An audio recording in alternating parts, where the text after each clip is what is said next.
Welcome to Kiss Kiss Bang Bang, the big butch manly pop culture podcast that is often having to choose between 6 or 7 men. It's so difficult. So tricky. I'm Andrew Wheeler. And I'm Shane Holland. And this is a special emergency episode. Press the Alert! buttons, send out Alert! the alarms. Reports say that we now have 6 candidates. Some reports say 3 for who will be the next James Bond. Page 6 has reported six names. That's on brand. That it says are in final contention and will be doing their final screen tests in early September. A different report listed 3 names, 2 of which were the same as some of the other names and one of which was different. We'll get into that. But most people are going with the page 6 report, which suggests that it might be the most reliable. And it's a lot of names that we've discussed before, and one name we've probably never even had pass our lips. Which, I have so many thoughts on that. So let's go through them, starting, I'm going to go from tallest down. That seemed like the best arbitrary order. Tallest being Jacob Elordi at 6'5". He is 29. He is Australian. He is best known for Euphoria. And I don't think either one of us see... And Frankenstein. I don't think either one of us see him as Bond. No, I don't. And the problem that I have with most of the people on this list is that they're so well known already. Or, I mean, at least to me, someone who takes notice of men. So,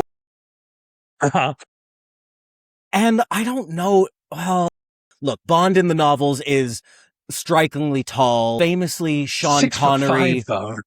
6'5". Sean Connery, when they were filming You Only Live Twice, people in Japan were gawking at him on the streets because he was 6'2", right? 6'1" right. Or 6'2". So a 6'5" Bond. How do you blend into a crowd? How do you spy when you literally stand out like a sore thumb? But I mean, height aside, I just don't know if I see it for Jacob Elordi. I don't know that the work that I've seen him in makes me think of him as the person that could be James Bond. I don't know how else to say it. Yeah, there's something a bit sort of gawky about him that I find, I don't see him as sort of suave, honestly. I like him as an actor. I want to make that perfectly clear. Like, he's a great actor. I just don't see him in this role. Yeah. His most action-packed role, I think, thus far is The Dog Stars, which literally comes out this weekend, so we don't know if he's good in that. His queerest roles his queerest role is On Swift Horses, which I've not seen, but he does play gay in that. And, of course, a special shout-out to Saltburn, which is a very queer movie. Right. So next in the height charts is Callum Turner, a.k.a. Mr. Dua Lipa. Mr. Dua Lipa. Yeah. I couldn't even get the words out of my mouth. That's Mr. Dua Lipa, Mr. Dua Lipa, Mr. Dua Lipa. Mr. Dua Lipa, Mr. Bob Dua Lipa. My first thought on Callum Turner. Let me quickly give the stats. Hang on now. 6'2", 36 years old, English, go. If it's Callum Turner, we get a Dua Lipa Bond We get a Dua Lipa song. So, I mean, this guy is maybe my number 2 choice for James Bond out of the 6 named in page 6. I think he is incredibly handsome. He's got those grabbable ears. I think he's very suave. And I mean, God, I love scrolling through Dua Lipa's Instagram because he's in it so much. And he's usually shirtless on a beach in Mykonos with her. So perfect, pretty close. He has got a good look. Like he's got an interesting face. He's not classically handsome, but he does have a sort of suavity about him and a sex appeal. And he's big, like he's square built, which feels right. He looks more like a bricklayer than a gentleman. Which I think is a valid interpretation of James Bond. Maybe you just named my future husband. Yeah, I honestly, the more I thought about it, the more I can see Callum Turner being a good, solid pick. Maybe not anyone's first choice, but definitely a good pick. His most action-packed role is Masters of the Air. I can't find any queer roles, but he is married to Dua Lipa, so... He comes with the whole package of gay fandom. Yeah, honestly. And while I think he is a known name, I don't think he has enough work in his portfolio where people are like, oh, that Callum Turner movie, or oh, the star of, like, he's an up and comer in, which is a very positive attribute for He's a very Bond. in that Daniel Craig pre-Bond space. He's done interesting work, but name me a Callum Turner film, audience. I dare you, right? Whereas Jacob Elordi is kind of a staple of the gossip magazines at this point. Which I guess Callum Turner is as well because he's married to Dua Lipa, but that's kind of it for him. Like, he still seems kind of private. Yes, I agree. And yeah, so I like that for him. Dua Lipa jokes aside, he actually is my second pick. Like, I think he has that interesting look about him. He's handsome, but not classically so. I think he could do a really great job. He might be my second pick as well, but I think we have different first picks. In fact, I'm sure of it. Yeah. Mine is written all over my face. Yeah. Number 3 on the list in height, also 6'2", 30 years old and English. My pick is Harris Dickinson. Okay. He's not yet. He's in a similar space where you definitely know him. You've seen his face. It's a very pretty face. Mm-hmm. He's a bit he's played a lot of roles where he has a sort of plain affect, but I'm sure he can do better than that. You know, I don't think that is his I think that's because he's so beautiful that he gets to play sort of vacant pretty boys a lot. But actually, like, one of the reasons I love him for this is that he has a really rich queer background. He was in Beach Rats. He's played a sort of object of queer desire multiple times. Triangle of Sadness jumps to mind.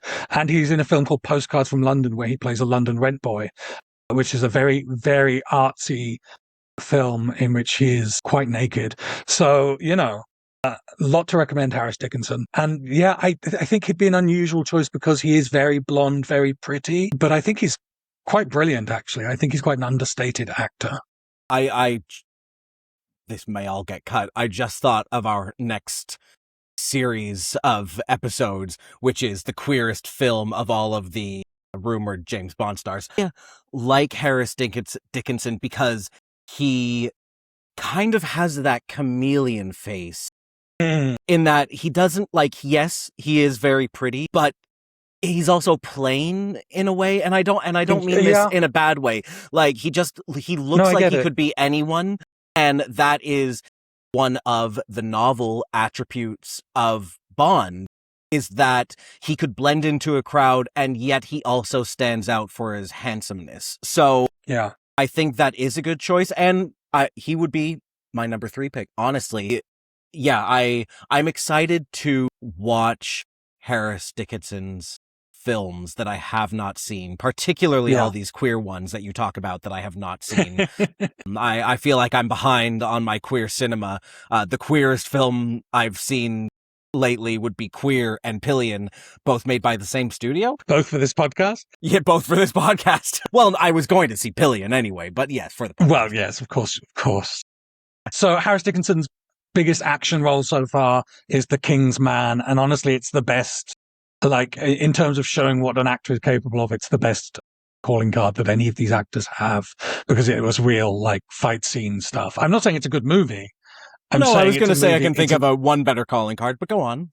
Go off, King. Well, okay, yes, but I'm not sure that I would call that other calling card action-driven in the same way as... But we'll get to it.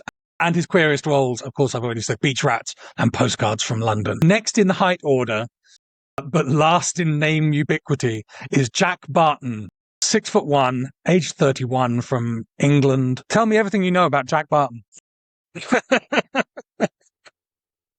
Yeah. I'm sorry, but okay. This is maybe the most hand-revealing play that the producers have let slip. In that this is a serious contender and he might be number 1 in their books. Because no one has ever heard of this guy, which is a criteria for the casting director. Yes. And yeah, like, that's all I have to say about him. And that's scary. Yeah. We will not be surprised if he is the person who is announced 2 weeks from now as the pick, because otherwise, why is he in there? The only other explanation I can think of is as a sort of spoiler for contract negotiations with whoever they actually want it to be. Studios can be a bit wily like that. Mm-hmm. But yeah, I have seen him in two things. His most action-packed thing is SAS Rogue Heroes, which I talked about this film before. It's a TV show, and it's on Amazon. It's very good. It's very entertaining. It's slightly queer. It has Jack O'Connell and Connor Goldsmith in it as the sort of the leads, and it's full of like handsome men playing spies in the Second World War. He's one of those, but I couldn't like pick him out particularly. Like he didn't stand out to me as memorable. But also like it's a while since I've watched it, and there are so many men. So who can say? Like maybe he was brilliant, but I just don't particularly remember. He's also in Heartstopper. That's his queerest thing, playing the big brother of Kit Connor's character, who is just sort of a presence more than anything else. Like, yeah, like tall, handsome, but not particularly central to the narrative. He's good looking. He's tall at 6'1". He's interesting fit, looking, I would say. He is interesting looking. Yes, he's got kind of a conventional sunken eye thing going on, which like stare at me with those eyes for sure. But yeah, definitely unconventionally attractive, but also conventionally attractive in that he's like rakish thin. Yeah, brown hair, brown eyes, smirky smile. Yeah, I could be into this. I just don't know who he is. Yeah. And honestly, the fact that he is very slim, he'll need to bulk up for the role, but that's easily taken care of. Tom Holland. His initials are JB, so he's got that going for him. Okay. You know what? He moved up one spot in my ranking. Yeah. I don't know who he's bumping down. Yeah. I guess Jacob Elordi? Probably Jacob Elordi. From one Jack to another, Jack Lowden, 6 foot tall, 36 years old. So he's at the higher end age-wise, along with Callum Turner, Scottish, and your number one pick. Yeah, absolutely. I'm staring at Jack Lowden right now. I have a framed picture of him right by my desk. Thank you to Andrew. I love this man. And I have been, like, he has been on my list for 4 years now. Like we've talked about him over and over in our casting episodes in years past. And I just think he would do an amazing job in this role. The hugest caveat being that he's already in the greatest piece of spy fiction that we have currently. And it would be the death sentence of one of my favorite TV shows if he is cast. That show being Slow Horses, which is his most action-packed role. He plays essentially an affectless James Bond. Yeah. He plays the guy who thinks he's James Bond and definitely is not. He's great in Slow Horses, and we love Slow Horses. And I feel like that's a show that only has, like based on the books, only has like 3 more seasons left to do, and they filmed those seasons pretty tightly, not including the one that's already been filmed, though they probably have filmed the next one as well already. They tend to do them back to back. Yeah. They do them back to back and they work ahead. So it might not kill the show in that he might have a carve out just to finish the show, but it does also sort of undermine the show in a weird way for him to be James Bond. And it undermines James Bond in a way for him to be River Cartwright. You know, it's sort of these two roles are so tied into each other. And that yet it creates a dissonance. And well, that's what ties them together, is that they are opposites, and yet they are spiritually on the same, the same subject matter. And they're both brilliant. I've never seen an episode of Remington Steele. Right. And so, like, you have? I have some DVDs somewhere. We can watch it.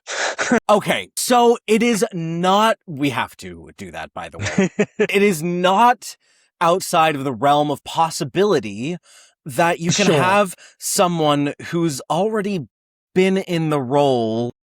The Saint. Yes. So, like, there's actually a precedence for Yes. this. I'm just so excited. I'm looking for loopholes. The fact that he made it to the top 6, like, this is my Survivor, and I love Survivor. The fact that he's in the final 6 and he might get his torch snuffed out at this critical moment Right. would be devastating for me. Yeah, I hear you. Looks wise, like, he's gorgeous. I always think he's short. He's not. He's 6 foot. He plays short, right? Maybe plays that short. again. That's the River Cartwright character. That's the character from Dunkirk. He's in that plane the entire time, so you never actually see how tall he is. So I just assumed he's a little guy. But 6 feet, I mean, he'd be standing above me, which is the way I want my men. So. Yeah, I love Jack Lowden. I'm having trouble getting over the dissonance of him also being River Cartwright, but I know he'd be brilliant in the role. Like, he's a great actor. He can do the physicality. His most physical role is Slow Horses. His queerest role is Benediction, where he played, I think, Siegfried Sassoon, one of the queer poets in World War One. I thought from Vidal Sassoon. Okay, that. No, but he'd be great in that role too. And a ginger Bond, kind of like he's not gingerish, yeah, a gingerish Bond. That would be a nice. I don't know. He stands out. He doesn't look like the rest of these men, and that's so important to me. The rest of these men all look very, very similar. Well, Harris Dickinson is a blonde. Okay, yeah, and we haven't had a blonde Bond in like 5 years, so. And he wasn't even really that blonde. No, by the end especially. The last of the 6 is Paul Mescal, 5'11", shorty short, 30 years old, Irish actor. And I've never really got it with Paul Mescal, but like, I have total faith in him as an actor. I just like look at him and he looks like an ordinary bloke to me. My mother is furious with you for saying that. She loves Paul Mescal. She's always furious with me about something. He's very handsome, and he's got a great body, but he is very ordinary looking. And he's come up in our discussions of Bonds before, because he's been in contention for quite a while now. And yeah, I just don't see it. And like, of all 6, he's the most well-known. Like, him and Jacob Elordi are kind of at the same tier of having already broken into stardom. Yeah. So, I don't know. I don't see it. I think those are the big names that are keeping the casting process going.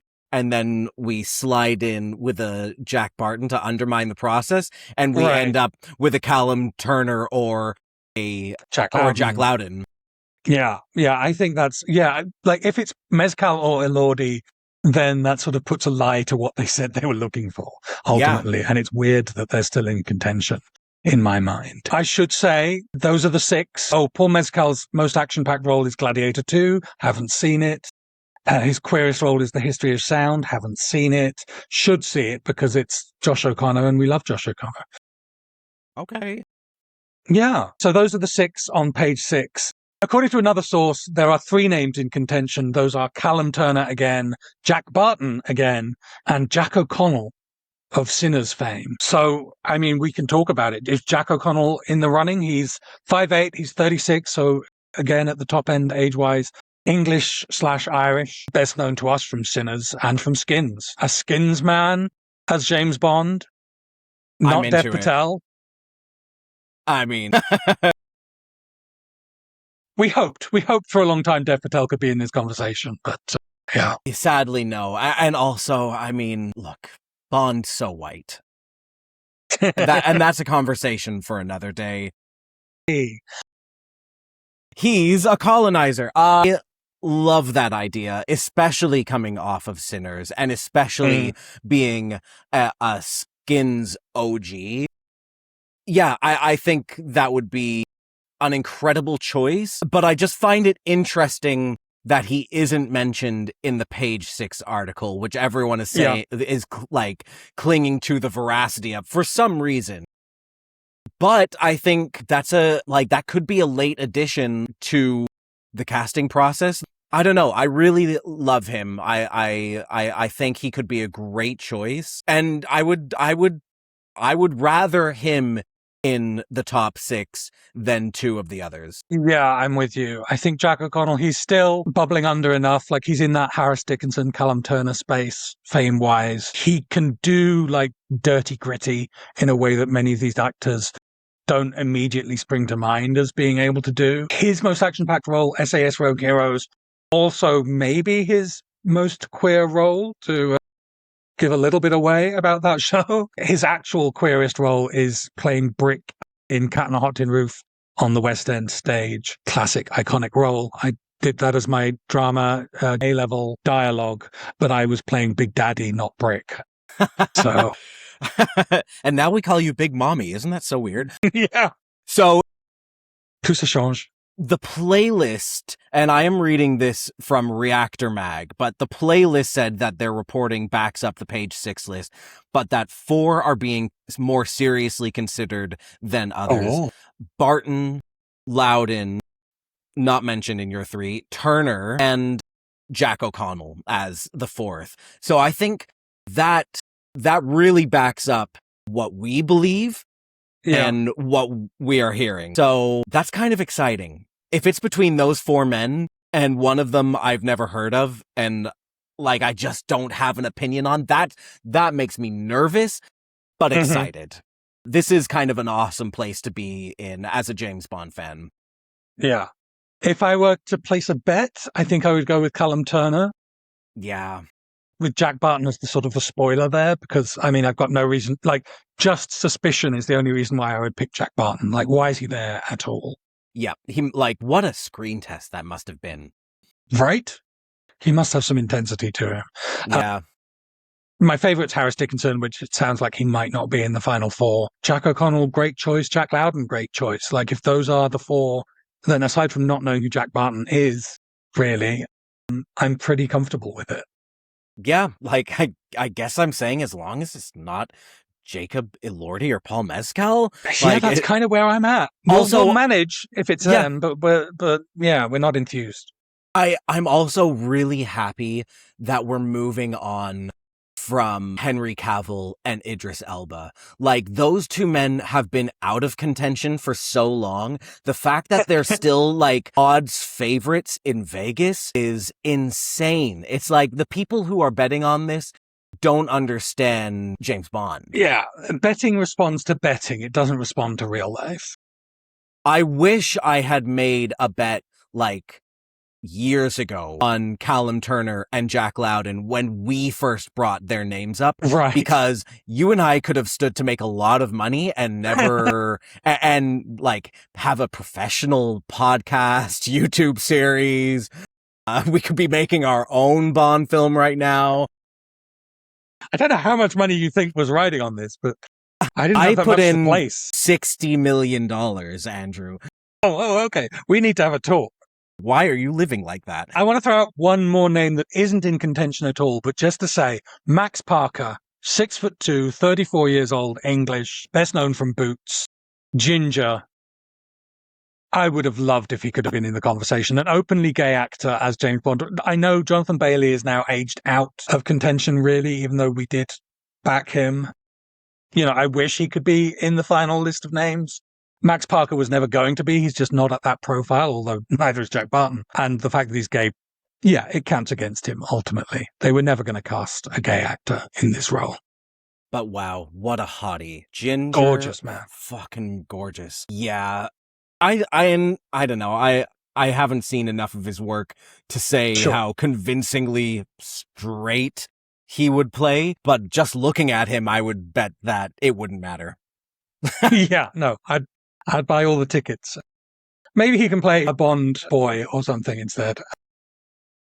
One of the things that's getting lost in all this conversation about the final 6 being revealed, it means the script is done. Because they said they were not going to cast a Bond until they had a script, until they knew what kind of story they were telling.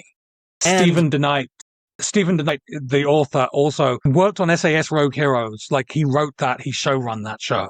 So Jack Barton and Jack O'Connell are very well known to the guy who has written the script. And that's another count in both their favors. And Dune is coming out, Dune Part 3, which Right. means Denis Villeneuve is finally going to be free. Yeah. Like, he's free! Release Denis Villeneuve! Standing outside of some embassy. That, like, everything is coming together. And I don't want to give Amazon any credit, but right when they said it would, like, they told us it was going to take this long. They told us we would know before the new, or by the new year. And the timeline is right. And so I would bet that we know who James Bond is in December, that we know the title of the next film in January, and that we get some kind of teaser by March. And we can start dreamcasting Bond women and villains and hench dudes as soon as we know who Bond is. We're going to starting off, Saoirse Ronan has already thrown her hat into the ring as a Bond villain, and I am 1000% here for it, especially after her viral takedown. She was on the Graham Norton show, and someone was joking about, like, oh, can you imagine, like, getting attacked and having to have your phone in your hand to make a call? And she snaps around. She's like, well, women have to think about that all the time. And the audience and the panelists all just froze. Want this woman in the next Bond film, please. Saoirse Destroy will be her villain next. And will it be Dua Lipa? I mean, that's the other big question. Are we getting a Dua Lipa song? We all know that it makes the most sense, since Lana Del Rey is now out of contention, having done the video game song. Very good song. At the top. Very good song. But we've kind of broken that barrier. We can have huge, like, EDM pop stars doing Bond songs. That's really exciting for me. Yes, that's really exciting. Bring back the era of Chris O'Connell and Jack White. Paul Oakenfold. Okay, well, you've ruined it now. Thank you, Shane, for joining me on this emergency podcast. Always a pleasure. And thank you all for joining us as well. We hope you've enjoyed this bulletin. We will have updates as soon as they become available, probably a day or a day and a half later. If you enjoyed this little special, please check out the rest of our episodes. We have a lot of James Bond stuff, including our previous attempts to cast the next James Bond. So check those out, as well as our reviews of great movies and our lists of beautiful pictures of beautiful men. So plenty to enjoy. Thank you so much for watching, and until next time, kiss, kiss. Bang, bang. If you enjoyed this video, please click the like button and subscribe to this channel. You can follow Kiss Kiss Bang Bang on Instagram, TikTok, Blue Sky, and Letterboxd at KKBBpod, or email us at kisskissbangbangpod@gmail.com. Kiss Kiss Bang Bang is recorded in Toronto on the traditional territory of many nations, including the Mississaugas of the Credit, the Anishinaabeg, the Chippewa, the Haudenosaunee, and the Wendat peoples.